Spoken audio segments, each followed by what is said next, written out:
बोले भक्त वत्सल भगवान की जय। आज प्रहलाद जी अपने मित्रों के साथ में विद्यालय में पुनः पहुंच जाते हैं। उनके मित्रगण कहते हैं, भैया ये बता,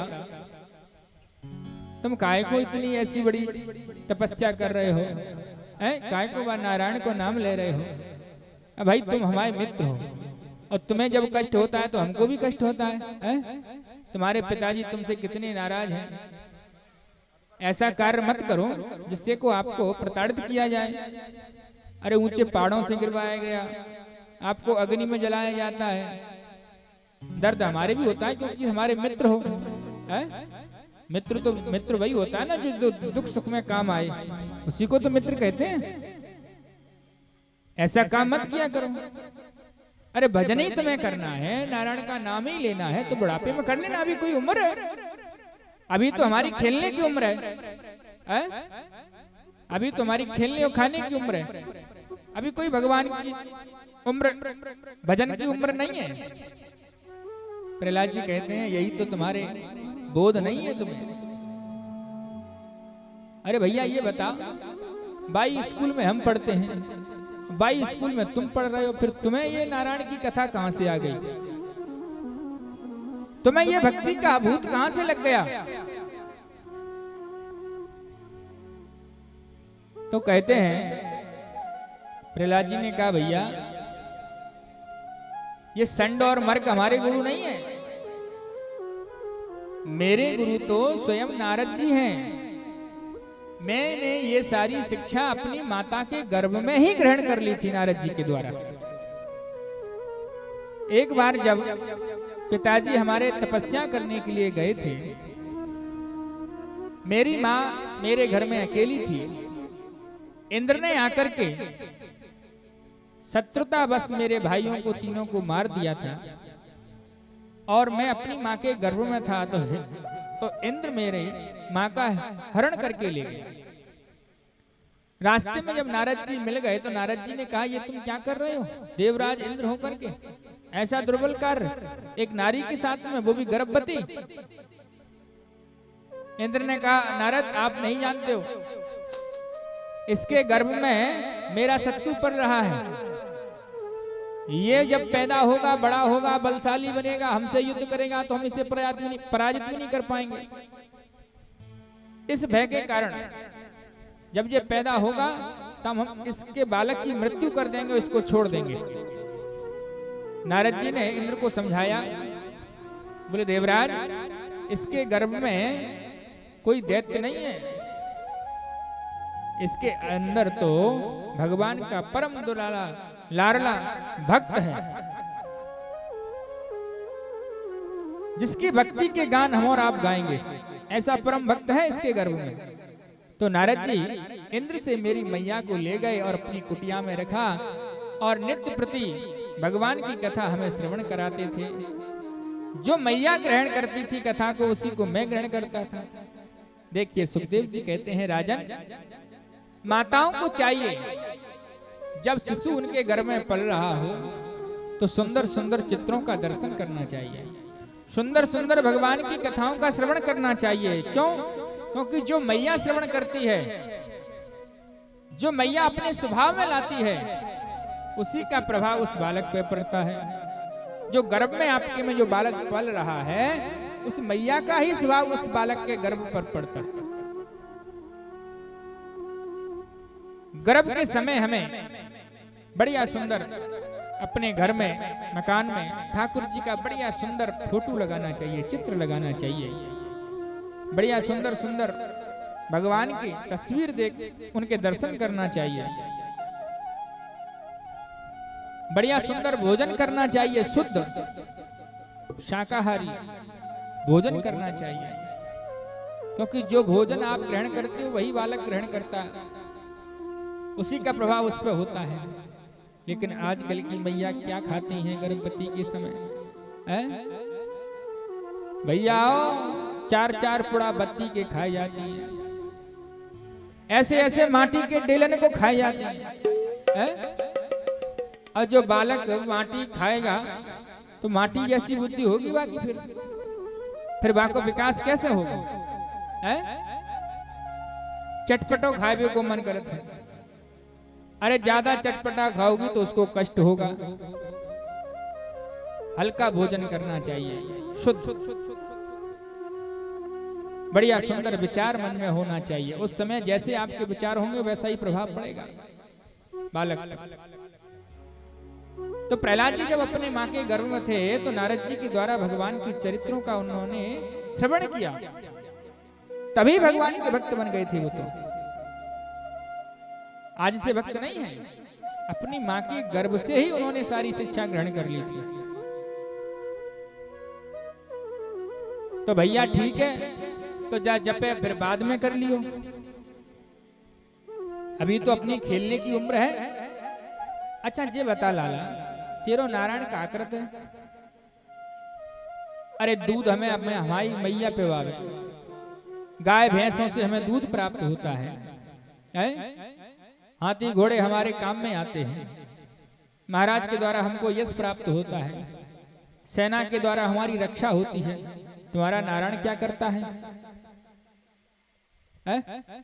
अरे जब करना है तो सेना का करो, पिताजी का करो, जिनके द्वारा इतना बड़ा यश प्राप्त हुआ है। आचार्य सुखदेव जी कहते हैं, राजन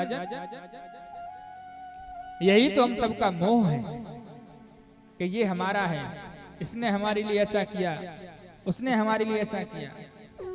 जिनको हम अपना मानते हैं वो हमारे साथ कोई नहीं जाता। धनानि भूमौ बसवश्च गोष्ठे, नारी ग्रह द्वार सखा स्मशाने। जिस घर को, जिस धन को हम इतना प्रेम करते हैं कि दान करने से उसे पीछे हटते हैं, कहीं ज्यादा ना चला जाए दान, हैं? दक्षिणा देने में कंजूसी करते हैं। देखो एक शब्द आता है संतोष, व्यक्ति को संतोषी होना चाहिए। अब इस संतोष जनक जो शब्द है केवल एक पे ही लागू होता है, हमने सब जगह सुना है, क्योंकि हम तो पंडित ही हैं, पंडिताई करते हैं, सब जगह जाते हैं। पंडित जी महाराज आपको तो संतोषी में चाहिए, है? जब दक्षिणा का समय आएगा पंडित जी तो बड़े संतोषी हैं, उनको कुछ नहीं चाहिए। महाराज जब हम कुछ मांगते नहीं है तो इसका मतलब ये नहीं है कि संतोषी का मतलब ये है कि आप, देखो शास्त्र कहता है यथावत दक्षिणा देनी चाहिए, यथाशक्ति। आपके पास 100 रुपए है तो आपको 10 रुपए दान करना चाहिए, ये शास्त्र कहता है। यदि आपके पास 100 रुपए हैं और आप यदि 200 रुपए दान करते हो, शास्त्र उसके लिए मना करता है। अति से ज्यादा दान भी दरिद्रता का कारण होता है, अधिक क्षमता से ज्यादा। इसलिए दान उतना करना चाहिए, कम से कम उतना तो करो जितना आप कर सकते हो।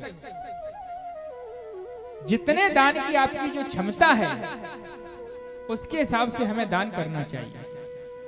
ऐसा नहीं है दान देने में आप 500 रुपए के अधिकारी हो और दे रहे हो 10 रुपया, बोले पंडित जी इतने में ही संतुष्ट कर रहे हो। अरे पंडित जी को तो संतोष ही होना चाहिए। ये सब तो केवल पंडित जी पे लागू है।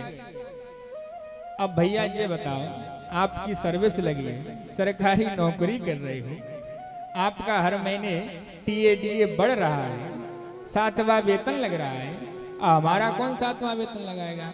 ये बात जब की थी, कब की? तब राजा महाराजाओं का शासन था, राजाओं के द्वारा कुल गुरुओं का पालन होता था। राजसी जब शासन था तब महाराज की तरफ से सारे विद्यालय की, गुरुकुल की व्यवस्था होती थी।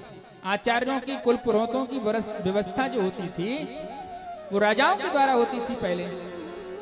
अब राजा तो है नहीं, सरकार है। 110 रुपए लीटर आपको पेट्रोल मिलती है, भाई हमको मिलती है।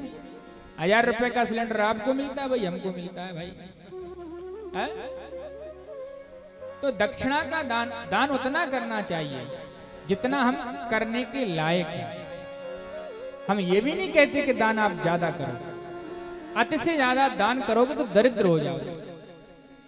यदि आप 100 रुपए के अधिकारी हैं तो 10% उसमें से दान करो।